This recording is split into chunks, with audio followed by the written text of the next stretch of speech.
Sorry, my battery died, of course. I need to get a better crop of batteries. So I probably lost some of the discussion, so I'm going to just recap maybe the last few minutes. If it's redundant, just bear with me because I don't know exactly what it is I lost.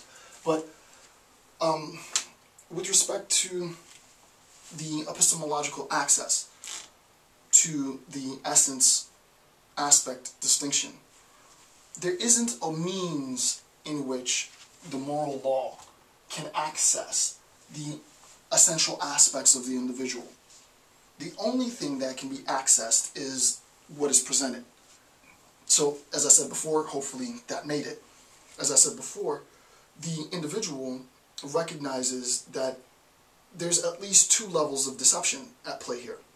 There's the deception inherent in the system, insofar as the system tells or presents morality as though the being, the fact of acting, being totally moral is possible. That's a lie. It's a contradiction. It can never be the case that there's the perfectly moral individual. Why? Because there's always room for improvement in the system. Thus the system has deception built into it. You cannot remove deception from the system. With respect to the act of the moral agent and his or her deception, we recognize that there's only epistemological access to the aspect, the presentation, and not the essence. And again, I'll just give the example really quick because I'm not sure if it made it. The example is the young girl who wants to go out and meet boys, right? So, you know, puberty's kicking in, hormones are kicking in, she's becoming sexually interested. Dad says, I don't want you talking to boys. What does she do? Okay, sure. So when she's around Dad, she's prim and proper, she's not talking to boys. As soon as Dad leaves, she goes out. Dad can't judge her actions because he's not aware of her leaving the house. All he's aware of is the aspect that she's presented. Thus, she's manipulated, she's deceived her father, and thus foregone condemnation, judgment, because she recognizes her deceptive abilities. So, with respect to the moral system then, on a more complicated level, now that we can transition to something more complex, with respect to the moral system, Nietzsche recognizes that, hey, the system itself is built on this notion of deception, the idea of improvement, the idea of attainability, which is impossible, and thus I am not going to be a do-gooder. I'm not going to actually try and follow the system because I recognize that the system is inherently flawed. What I'm going to do is play the system. So the system has built-in deception. The moral agent then presents the air of being moral when the essence of the moral agent is anything but that. The last bit, and then I'll pick up where I left off, I just wanted to make sure I covered everything that might have gotten lost, is this is from an epistemological standpoint why Nietzsche has such grievance with Immanuel Kant. Immanuel Kant is sort of the do-gooder moralist, right? It's like the action that you do has to be good because it's the right thing to do. And what Nietzsche wants to do is be more realistic about it. Nietzsche wants to say that the act is the only thing, the aspect is the only thing that is subject to moral valuation. This is very technical now, right? So the example is the shopkeeper who gives the customer the right change. If the shopkeeper gives the customer the right change because it's the right thing to do, or if it's the case that the shopkeeper gives the customer the right change because he doesn't want to lose business, the act itself is indistinguishable. The customer gets the right change. Nietzsche wants to say, why put the added restrictions of having to do the act because it's the right thing to do? It doesn't matter why I did it, right? It doesn't matter why I did it. The fact is that the customer got the right change. So Nietzsche's being far more practical about the matter. And he recognizes that with respect to morality, the essential aspects of the moral agent are epistemologically inaccessible from moral valuation. The only aspects of morality that are accessible to moral valuation are the aspect. is the aspect that's presented by the moral agent, him or herself.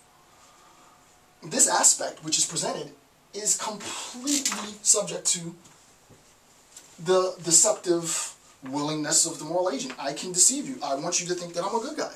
So I present myself as being a good guy, an upstanding guy, and really and truly, that's all you'll be able to base your judgment of me on. Because I know you don't have access to the contents of my mind.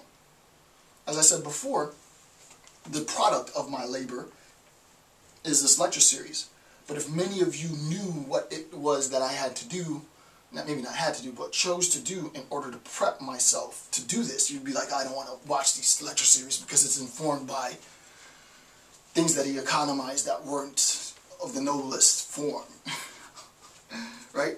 So Nietzsche's saying in bullet point 2, obviously this is my language, but the observer can only have access to the aspect and not the essence. The aspect is deemed either morally acceptable or reprehensible, never the essence.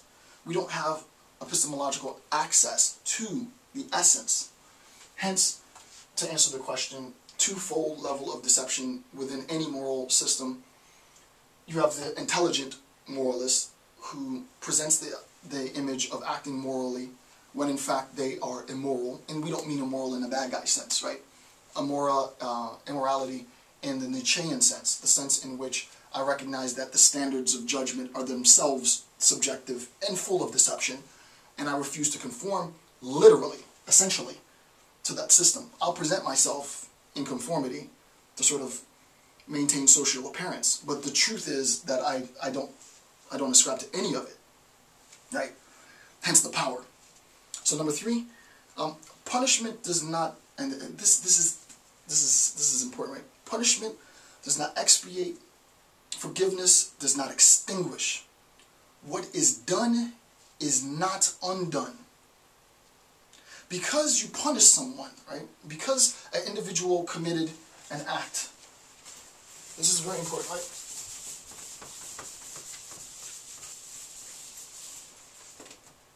An individual commits an act.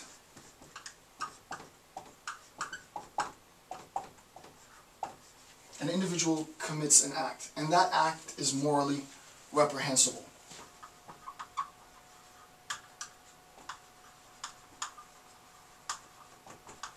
An individual commits an act, probably to another individual, whatever, and that act is morally reprehensible.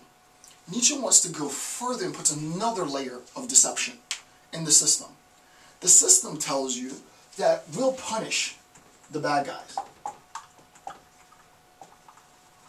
The moral law tells you that you will be punished. So you could say, if you wanted to get technical, punishment is justified insofar as the moral agent knew that performing act X was morally reprehensible, because the system said you are not, this means not, you are not to perform action X, therefore the act of performing action X is subject to punishment. The moral agent is punished, and you're supposed to have this warm and fuzzy feeling inside, because now justice has been served, right? This is a whole notion of justice, right? I would love, Nietzsche doesn't do it, but I would love Nietzsche to have lived a lot longer and written a lot more, and I would love to have seen him do a complete sort of, because I know he would have done it, a complete sort of deconstruction of the concept of justice, right? So the idea is, and this is obviously rooted in Plato's Discourse in the Republic, right? The idea of justice is a story that's being told. Within a political setting, within a religious setting, it's the divine justice, you know, it's judgment, the day of judgment, what have you. So the act X occurs, and we feel that punishment will make things better. That's the first part. The next part is that, well, I can forgive, right? I can forgive. So act X was done to me, whatever horrible concept you want to think of. Act X was done to me, and the individual was punished. That's a good thing. And I was then told I should learn to forgive. Okay, that's a good thing. I forgive the person for what they did to me. The idea is, that's all well and good, but from both